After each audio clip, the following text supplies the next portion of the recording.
So it begins. 4:29, is he pretty? He should be on time. He should be on his way.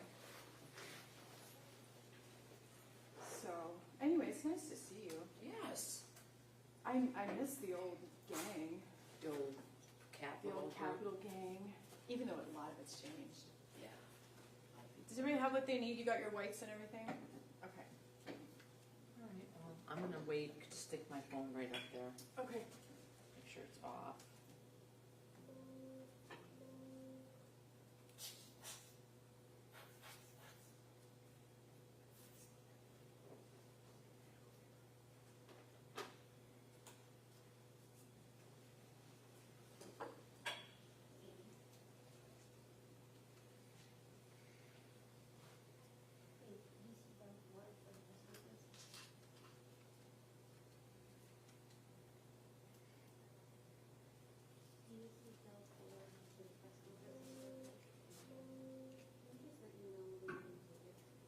Yeah, we're supposed to get shit weather here in about a minute.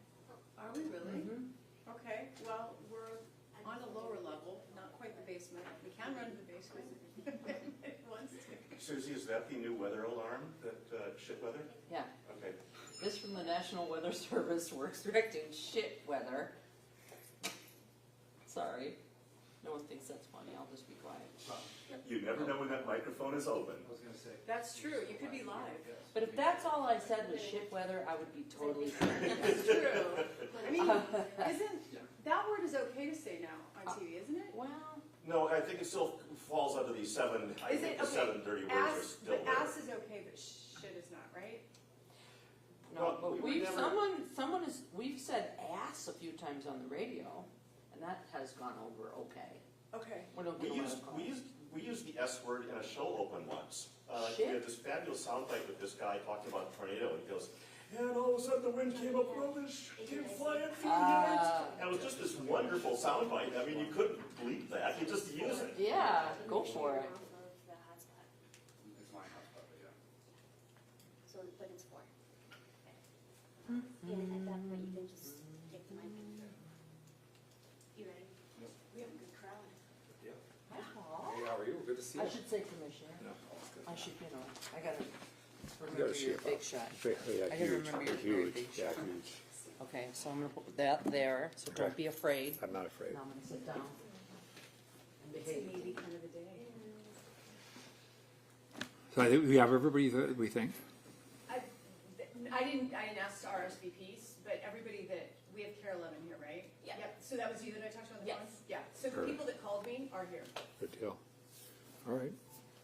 So we'll just do we want, maybe, should we leave it? Let's call it. I think, yeah. Just so that we don't end up with. Yep. Because it's, all right. So good afternoon, Paul Schnell, the Commissioner at the Department of Corrections, just to talk about the incident that occurred today at Stillwater. It started just before 8 o'clock this morning when one of the staff responded to a man who was reportedly smoking in his cell. That staff member experienced very quickly an adverse response to the smoke that was coming from that cell. That adverse response resulted in him feeling a sense of nausea, lightheadedness, and an increased heart rate. He was transported to the hospital. Others then who responded to also to that incident, sometime later, within about 30 minutes, 3 more staff required transport to the hospital. Then there was a separate incident that occurred where some substances were thrown onto the floor near some staff. Those 2 staff also became overwhelmed with this experience of nausea and lightheadedness. They were transported to the hospital, and then ultimately a 9th person ended up going by a state car. Ultimately, all the staff were transported to Lakeview Hospital. They were treated, evaluated, and released, fortunately, and we don't expect any lasting kind of injury as a result of this. We are really focused on trying to determine exactly what the substance is that people were impacted by. We're also very interested in knowing what the source is, and that has been a major focus of our investigative unit in an effort to try and determine exactly how these substances are coming in. What we know, what we believe, is that this is a synthetic form of a cannabis, K2, which has been around for a long time. Some you may remember this being referred to as spice many years ago, where kids were accessing it in certain tobacco shops. The difference today is it's no longer in that form. It's liquefied. It ultimately gets soaked into paper that does not show any watermarks. That paper then can be used to submit letters from people on the outside, gets sent in through the mail, and that can be torn up into small pieces, and that can end up being distributed to people, and that's what's being smoked. These products are available online in many instances, and people are buying them, and they can have their kids color a picture on it, send it into the prison, and then ultimately this gets distributed.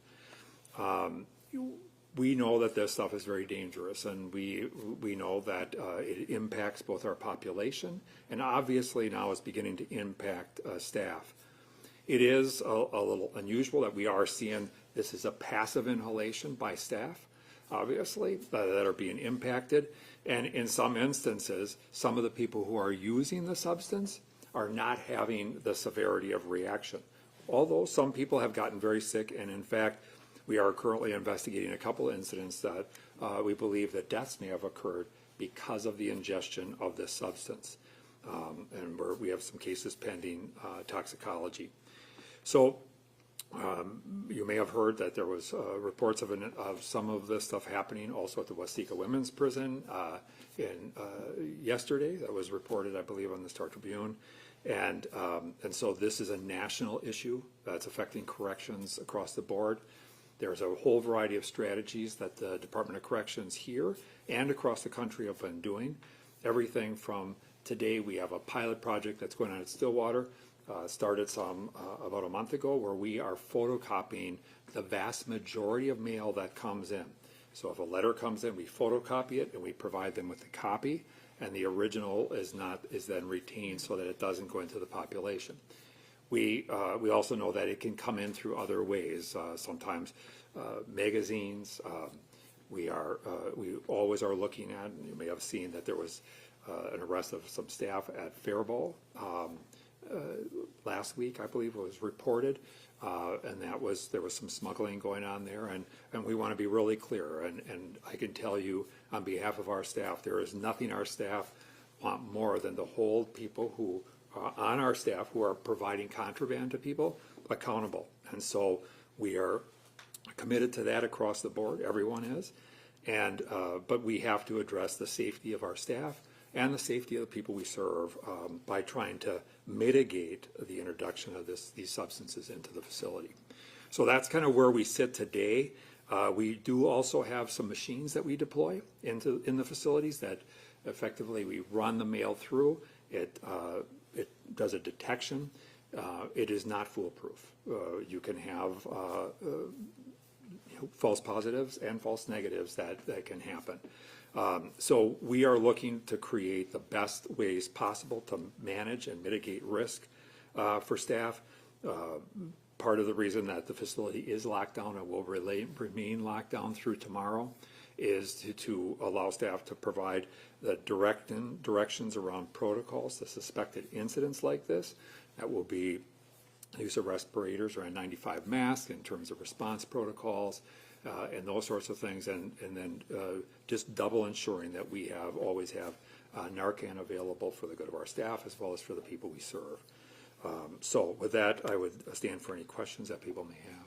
Hey, Commissioner, Jonah Kaplan from CCO. We met several weeks ago, talked about this, and then we went to Faribault and saw the mail pilot program. So not all, I was under the assumption, or it was explained to us, that all the mail was being screened. You said now the vast majority, so mail is still getting through? So legal mail has a different designation. Remember that legal mail is mail that has to be opened in the presence of that person, and generally provided to them. So there, when I say, generally all mail, legal mail may not be. And remember that we also have found some instances where legal mail did not turn out to actually be legal mail. We saw that too. And so these are things that our staff are digging into, but that requires some investigation to determine, is this a legitimate legal mail or not?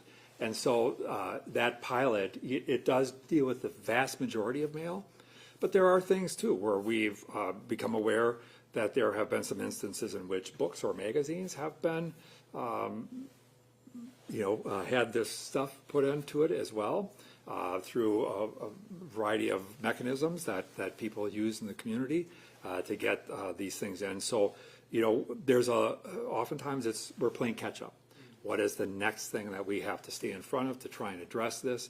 And I think the key thing right now is, we have identified some individuals and some groups that we believe are actively conspiring with people on the inside. And we are firmly committed to, when we can establish a case, to get them presented and charged to the fullest extent of the law. So do we know if this was from legal mail or a book or a magazine, or that's kind of a working, I don't know if assumption is the right word, but theory of how it might have gotten past the mail? We do not know if this actually came in prior to the start of the Right, pilot. there's other things, like it could be sitting there. For Exactly. days, right? And so these are the things that we knew.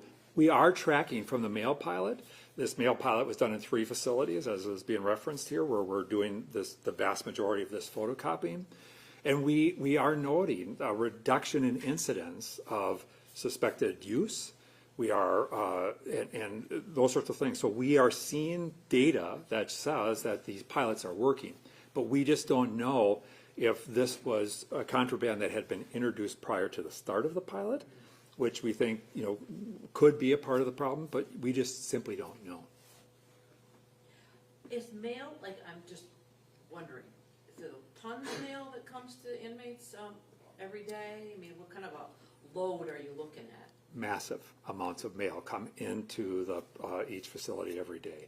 It remains one of the big ways that people communicate, and is an important, obviously, communication tool for people. But the amount of mail is stunning, and in some instances, processing that mail and photocopying can really delay the distribution of mail weeks. And this has become an issue in other states who have done these different, copying projects or scanning projects, and where there has been challenges around some of that. And so, we're really mindful of wanting to make sure that we're efficient with these processes, but safety has to be the prevailing consideration. And aside from the pilot program, are there any other protocols in place to protect staff members moving forward? Yeah, I think we talked about we want to make sure that we aren't just having people run into these cells, because again, I think our people are helpers, right? When there's something going on that they want to intervene in, or if somebody is in, an incarcerated person because of them using this stuff is under some level of distress, the desire of staff is to go in and help, or to address or stop that incident. And yet at the same time, we have to make sure that we slow that down, make sure respirators are in place and all the safety gear is in place, and that we have all the tools to effectively intervene so that we can do that and not have our staff as exposed to the risks that we saw today. How do you think these inmates are communicating with their people on the outside to get this stuff to them? Have you identified any messages potentially that could link back to that? Yeah, I think, our intel folks are, working very closely. We monitor, all phone calls that are made are recorded in correctional facilities. So those calls get listened to by intel people. They certainly, as a result of investigations like happening today, they hear and learn a lot from people in the population. And we can begin to piece together who on the outside is communicating and maybe a part of delivering this in. Now, we want to make sure that we have those cases thoroughly and fully developed. And so that's really the focus of our investigators. But, it's deeply concerning because, certainly we're always concerned about the safety and well-being of our staff, but, even our population. We want to make sure that those respirators are available to people in the population, because, if you have somebody living next to you who's accessing or using this stuff, we don't want it to impact other people in the population who are serious about doing what they need to do. And so we want to make sure that they have access to those tools as well.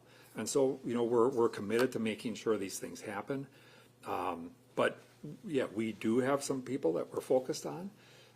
And we do know that those communications are taking place in a variety of ways. Phone calls, oftentimes, could be mail. And that's how these kind of conspiracies are being coordinated. Was the person, that was in the cell today with the substance, were they already on your radar for this type of thing? Or are they someone you just learned about? I don't know for sure what they were. I mean, are we concerned about, obviously, contraband in correctional facilities has been an issue from the beginning of time. And so, dealing with contraband is a top security priority, whether that's substances, cell phones, or weapons. Always it has to be a priority. But this is a new dynamic because it's affecting an environment. And we're mindful that we had nine staff affected. How widespread could this become? And we need to make sure it's mitigated for the well-being of everyone who both lives in and works in these facilities. Paul, did you do something similar to this a month ago or so where like a corrections officer ended up getting Narcan? Was there a tie there? Yeah, I mean, this has been across the system and really across the country where we have seen staff get impacted. And this is not the first time we've had staff who have gone out to be checked. We never had a number like this, and quite as the way it rolled out, right? We had one staff and then three others and then others. So it just became a growing concern to the point that there was coordination with the hospital about what is occurring here and how big of a problem is this going to potentially become. Just to clarify, so there were 2 incidents. Does that mean that there were 2 residents of the facility and 2 different substances involved in this sequence, or? We don't know if there were 2 different substances. The sequence, the first one was the response to the smoking. The units are locked down. What I'm told is that somebody had thrown a milk carton down from one of the tiers that landed somewhere near some staff. It's believed that there may have been something in that, whether somebody tried to, drop some of that soaked paper into that, and that was enough to cause those 2 staff that were affected by that to start feeling those effects of nausea and dizziness and lightheadedness. So though they were 2 separate incidents in the same housing unit, but different people. And just to confirm, you're still investigating what the substance was, but you have an idea of what Yeah, and we have in previous incidents, done some testing in this Panaka, which is a synthetic cannabinoid, and yet you never really know what's in this stuff. You never really, and that's the part I think that is the frightening part, is that people are ingesting something that they have no idea, and the chemical compounds can change. We've had some of this stuff, these tests as though it's positive, like a fentanyl. So this is really concerning stuff, and they can make slight variations in the chemical compounds, and you just don't know what the effect is on the human body. And both here and around the country, there's been a lot of concerns about its impact on people's health and the fact that people are losing their life using this stuff. Is Stillwater more of a problem than Oak Park and other facilities, or? No, I would say that, Stillwater has had some of these issues. I think certainly Faribault has been one of them where, we have struggled with some of this as well. That's another site of the pilot. And so Moose Lake, we had an incident where a man was taken out and pronounced dead yesterday. Yes, yeah, it was yesterday. And that was the result. We don't have any official findings yet, but we are concerned that may be related to the use of these synthetic substances. And that will ultimately be a determination by the medical examiner. But, you know, it speaks to the really significant risk that exists when we're talking about these unknown substances that are unregulated and deeply concerning. I think you mentioned earlier that there's a number of other pending cases. Do you have any idea how many there are in the state, or how many confirmed cases there are of deaths related to this sort of issue? You know, we I think have looked at, I think last year we had two, one for sure that was confirmed. We have a couple that are pending now, more recently, that we're waiting on medical examiner determinations as to the manner and cause of death. But there, in some cases, we found evidence that would suggest the use of the smoking materials, and you know, and that's where we really want to focus on, you know, the distribution of that substance is effectively causing the death of people in the population, and God forbid, we certainly don't want to have anything happen to anyone, but certainly our staff as well, who are trying to respond to help and to maintain the safety of these facilities. So going forward, like when your officers get like a report of an inmate smoking, will there be any changes? Like, will they have to wear like an additional like mask, like any equipment when they respond to these calls? Yeah, so that would be going forward if we have an incident of suspected use of this stuff, smoking, they would be required to gear up before they do entry, and because, you know, if our staff are involved, we have to deal with not just the person that we're trying to respond to help. Now we have to deal with all of the responders as well. And so I think just to slow that down and make sure that we're really approaching this in the safest way possible is critical. Anything else? You might have mentioned this before I got here. The group of people that you sort of identified, is staff part of that? As the potential for like how it could come in? Certainly, yeah, we talked about, we had a case in Faribault last week that there was a prosecution. We identified a staff person who was involved in, setting up and bringing in contraband, and, you know, working this through with some people on the inside and outside. And there was a formal prosecution of that, two staff down there. And so, yeah, we want to make sure that we're focused on every possible means of introduction. I know that the staff members have been released from the hospital, but have you had a chance to talk with any of them? Like, how are they doing, and will they be back at work soon, or are they going to be kind of off for the rest of the week? No, I think you know, many of them, some of them actually came right back to the facility, and you know, which we're really pleased about. We want to make sure that they're well and safe and sound, and we're really pleased to see them all get released. But we also want to make sure that, you know, the other thing we just don't know, like, what is the full impact of ingestion of these substances? And, you know, it's hard to imagine.